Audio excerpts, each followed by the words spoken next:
आज बेसिकली बात करते हैं कि एसएससी की प्रिपरेशन स्टार्ट कैसे करें। क्योंकि मोस्टली लोगों के माइंड में कन्फ्यूजन होता है जो बिगिनर्स होते हैं कि हमको लाइक किसका बैच लेना चाहिए, कहाँ से पढ़ना चाहिए, क्या रिसोर्सेज होते हैं, मतलब कुछ भी कन्फ्यूजन नहीं होती है। सो हेलो, मैं वंशिका हूँ और मैं लास्ट 2 ईयर से अपनी प्रिपरेशन जर्नी कंटिन्यू कर रही हूँ। बहुत से अप्स एंड डाउन्स आए, बहुत सारे मिस्टेक्स किया एंड फाइनली मैं अब थर्ड ईयर में हूँ, लाइक ग्रेजुएशन के थर्ड ईयर में। और अब मुझे समझ में आया कि आखिर इस प्रिपरेशन को स्ट्रैटेजिकली कैसे आगे बढ़ाना है। तो मैं अपने एक्सपीरियंस को आप लोगों के साथ शेयर करती हूँ इंस्टाग्राम पे। और टुडे आई थॉट कि मैं एक लॉन्ग वीडियो बनाऊँ जिसमें प्रॉपरली एक्सप्लेन करूँ, क्योंकि इंस्टा पे like we have to make short reels, तो मैं उस पर सारी चीज़ें एक्सप्लेन नहीं कर पाती हूँ। सो बेसिकली आपको अगर एसएससी की मींस स्टाफ सिलेक्शन कमीशन की प्रिपरेशन स्टार्ट करनी है, whether it is CGL, MTS, steno, NCHSL, what, like कोई भी एसएससी का एग्जाम हो, प्रिपरेशन करना है तो स्ट्रैटेजिकली चलना पड़ेगा। क्योंकि इसमें सारा खेलना आपके नॉलेज का और स्पीड का होता है। अगर आपके पास नॉलेज है, स्पीड नहीं है, तो भी काम नहीं चलेगा, क्योंकि सब डायरेक्टली प्रोपोर्शनल है। अगर आपने स्पीड कम कर दिया तो आपका जो है फिर पेपर गया। ओके, सो सबसे पहले हमें सीखना है कि आखिर हम लोगों को पता क्या क्या चीज़ें होनी चाहिए अगर हम लोग को अच्छे से कवर करना है। तो सबसे पहले हम लोगों के पास सिलेबस होना चाहिए सबसे पहले। और अब बहुत लोगों की लाइक क्वेरी होती है कि सिलेबस पढ़ा नहीं रहता है वेबसाइट पे। तो सबसे पहले अगर आपके पास सिलेबस नहीं है तो मुझे इंस्टा पे मैसेज करें, सीजल विद वंशिका पे, मैं सिलेबस पूरा प्रोवाइड करूंगी।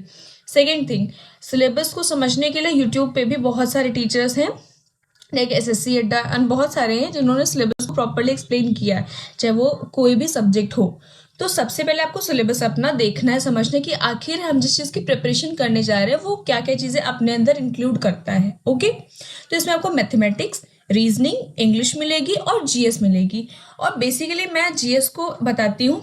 जीएस में आपकी करंट अफेयर्स आती है और जनरल साइंस आती है, लाइक उसमें आपका पूरा history, geography, polity, physics, chemistry, bio, सारे सब्जेक्ट्स कवर होते हैं। और फिर आपका आता है स्टैटिक पार्ट, उसका भी वेटेज आजकल अच्छा खासा जा रहा है। तो आपको तीनों सब्जेक्ट पे फोकस करना होगा। मैथमेटिक्स में आपका एडवांस और अरिथमेटिक दोनों रहता है। और इंग्लिश की अगर हम बात करें तो इंग्लिश में भी आपका ग्रामर पोर्शन रहेगा, फ्रॉम बेसिक टू लाइक अच्छा लेवल रहेगा, जिसमें आपको एरर्स के ऊपर मेन काम करना रहता है। और बाकी आपकी इडियम, फ्रेजेस, जितनी भी सारी चीज़ें, वन वर्ड सब्स्टिट्यूशंस हो गया, सिनोनिम एंटोनिम हो गया, और बहुत सारी चीज़ें होती है जो ये इंग्लिश अपने अंदर कवर करता है। तो आपको इन सब चीज़ों के ऊपर काम करना पड़ेगा। Now coming to next thing, जो मेन होता है, अब सब्जेक्ट्स के बारे में आप जानेंगे। ओके, अब सबसे पहले होता है कि टीचर सिलेक्शन कैसे करें, क्योंकि हमें कुछ भी पढ़ाई करनी है।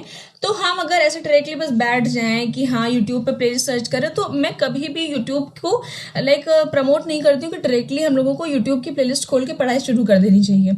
यूट्यूब से हम टीचर सिलेक्शन कर सकते हैं, लेकिन हम उस पर पढ़ाई नहीं कर सकते हैं, क्योंकि यूट्यूब पे होता है बहुत सारा डिस्ट्रैक्शन, बहुत सारा। क्योंकि देखो ऐसा होता है ना, आप खाना खा रहे हो तो आपको खाने में पूरा दाल चावल रोटी सब मम्मी बना के देती है, आप खा लेते हो, डायरेक्टली आपका पेट भर जाता है।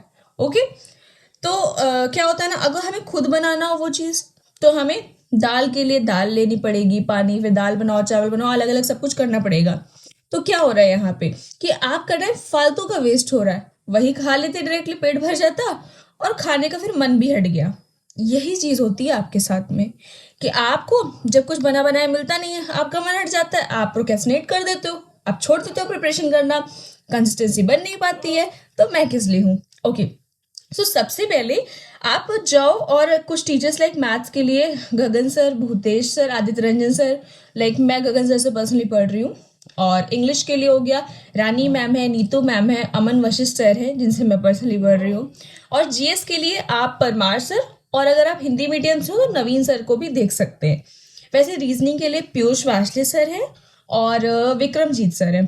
तो आप इन टीचर्स को रेफर कर सकते हैं। आप बेसिकली एक चैप्टर हर सब्जेक्ट का पिक करो, चाहे वो मैथ हो। मैथ्स में लाइक बेसिक अगर आप देखोगे तो परसेंटेज से कुछ स्टार्ट करते हैं, कुछ प्रॉफिट एंड लॉस से स्टार्ट करते हैं, वेरी करता है, बट आई सजेस्ट कि परसेंटेज से स्टार्ट करना चाहिए अगर मैं टीचर सिलेक्शन करना हो। क्योंकि परसेंटेज एक बेसिस, मतलब समझ लो कि क्वेश्चन ज़्यादा नहीं आते, 2-3 क्वेश्चन आते होंगे बस, आई थिंक 1 या 2 ही आते हैं, लेकिन वो बेस होता है हर, क्योंकि हर चैप्टर में मैथ में ऑलमोस्ट परसेंटेज का, फ्रैक्शन का परसेंटेज रहता है। तो अगर आप उसमें लाइक क्लियर हो शॉर्ट ट्रिक्स करने में सब कुछ, तो आपको मतलब आगे थोड़ा ईजी पड़ जाता है। तो आप वो चैप्टर पिक करो, फिर यूट्यूब पे अलग अलग टीचर से वीडियो देखो। ओके, और कभी भी डायरेक्टली मैराथन उठा के मत देख लेना, क्योंकि मैराथन देखने से क्या होता है ना कि हम एडवांस डायरेक्टली पढ़ने लग जाते हैं। लाइक क्या होता है ना कि मैराथन में टीचर्स लोग बेसिक से पढ़ाते नहीं है, और हम सोचते हैं कि अरे तो सर से ऊपर उड़ रहा है ना। तो आपको ऐसा नहीं करना है, आपको सिर्फ एक चैप्टर लेना है और किसी ऐसे टीचर को सर्च करो या ऐसे वीडियो डालो कि हाँ बेसिक से वो आपको समझाए, जिसने पूरा सिलेबस बेसिक में कराया हो यूट्यूब पे।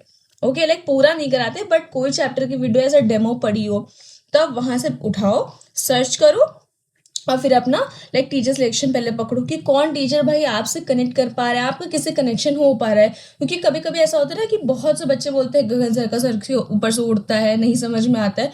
वो सर के ऊपर से नहीं उड़ता, वो यूट्यूब पे जाता है और जाते जाते टफ वीडियो देख लेता है, लाइक उनकी एडवांस वाली वीडियो जिसमें वो प्रॉपर पेपर सॉल्व करवा रहे, वो वाली वीडियो देख लेता है। तो अगर आप भी वही मिस्टेक करोगे तो आपके साथ क्या होगा भाई, उनको स्किप कर दोगे। ऐसा नहीं है, हर टीचर अपनी फील्ड में बेस्ट करा रहा है, मैं किसी का भी फेवर नहीं लूंगी, सब टीचर अच्छा करा रहे हैं। आदित्य रंजन सर है वो भी बढ़िया करा रहे हैं, गगन सर भी वो भी बढ़िया करा रहे हैं, जितने भी टीचर्स हैं। आपके ऊपर डिपेंड करता है कि आप कनेक्ट किससे करते हो। तो सबसे पहले आपको देखना है कि आप किससे कनेक्शन बिल्ड कर पा रहे हो, उसके बाद में अपनी प्रिपरेशन जर्नी को आगे किससे कंटिन्यू करना है। आपको बैच परचेज करना है।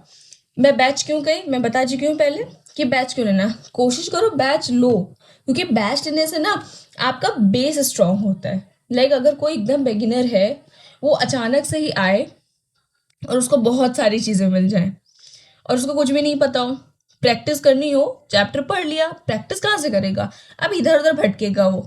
तो उसे बैच ले लो। बैच लेने से क्या होगा ना कि आपको एक जगह शीट मिल रही है, आपको एक जगह पूरा कंटेंट मिल रहा है, आपने पढ़ाई शुरू कर दिया, आपको इधर उधर भटकना नहीं है। और this is what SSC needs. Simple सा, बैच पे जाओ, अपनी क्लासेस खोलो, करो, उसके बाद में वो क्लासरूम क्वेश्चन सॉल्व करो, फिर शीट जो मिल रही है चैप्टर खत्म होने के बाद वो शीट लगाओ। फिर कहीं पे भी आपने लाइक अगर ले रखा हो नहीं ले रखा, सेक्शन बॉक्स कई जगह अवेलेबल होते हैं, या बैच में भी अवेलेबल रहता है, वहां से सेक्शन बॉक्स सॉल्व करो, कंटिन्यू आगे बढ़ो। ये होता है बेसिकली। अब बारी आती है, आपने बैच सिलेक्शन भी कर लिया, सिलेबस भी देख लिया, अब इसके आगे क्या करना है, रिवीजन करना है, प्रैक्टिस करनी है। यही तो मेन चीज है, यही तो बेस है।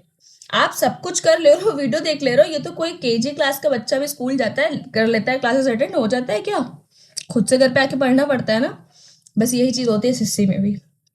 आपको अगर लाइक आपने पढ़ लिया, क्लासेस कर लिया, उसके बाद में कॉपी बंद नहीं करना है, रिवीजन भी 3 बार करना पड़ता है। कैसे करना पड़ता है बताती हूँ। आज आपने क्लासेस किया, नेक्स्ट डे जब आप पढ़ने बैठ रहे हो तो आप कल की क्लास को वापस से रिवाइज करोगे। Okay, done. उसके बाद में आप पूरा पढ़ रहे हो, फिर पढ़ने के बाद में जो नया पढ़ा ना उसको कॉपी बंद करोगे, मेमोराइज करोगे कि तुम क्या क्या जो पढ़े हो वो वापस आ रहा, रिटेन कर पा रहे हो कि नहीं, वो हो गया। जो जहां फंसे वापस से एक बार देख लो, कॉपी बंद कर दो। इतना नहीं है, आगे भी है। अब इसके बाद में तुम कोई भी सब्जेक्ट लाइक जो भी तुमने आज पढ़ाई की, फुल डे रिवीजन का मतलब क्या होता है, मैं लिखती हूँ अपने टारगेट्स में, टेलीग्राम पे डालती हूँ। फुल डे टारगेट का मतलब होता है कि उसमें तुमने जो जो पढ़ा, जो जो नोट्स बनाए, क्योंकि नोट्स बनाना बहुत इंपॉर्टेंट है, मैं भूल गई बताना। नोट्स अगर नहीं बनाओगे तो काम नहीं चलने वाला है, तो नोट्स बनाने पड़ेंगे। नोट्स बनाने के लिए क्या करना है कि जो भी तुमने क्लासेस किया, क्लास के समय टीचर्स लोग बहुत सारे पॉइंट्स बताते हैं जो बहुत लेंदी वे में होते हैं, बट आपको पहले धीरे धीरे नोट्स बनाते हैं, आपको ये चीज़ आ जाएगी। समझना है कि हमें नोट्स को कैसे शॉर्ट वे में बनाना है, क्योंकि रिवीजन करने के लिए अगर आप 1-1 घंटे लंबे लंबे नोट्स बनाओगे तो फिर रिवाइज कर नहीं पाओगे। एक दिन करोगे, 2 दिन करोगे, उसके बाद में नहीं होगा वो चीज़। तो इसलिए आपको नोट्स बनाने हैं। तो बस इतना समझो, अभी मैंने जितना बताया कि स्टार्ट कैसे करना है, ये बेसिक चीज़ होती है। अगर इस वीडियो को लाइक आप लोग पसंद करोगे और चाहोगे कि मैं और ऐसे लॉन्ग वीडियोस बनाऊँ आप लोगों के लिए, तो मैं नोट्स कैसे बनाने हैं, रिवाइज कैसे करना है, प्रैक्टिस कैसे करना है, जितने भी क्वेरीज होंगी मैं सब सॉल्व करूँगी। कमेंट डाउन की वीडियो कैसी लगी and subscribe me. Bye bye.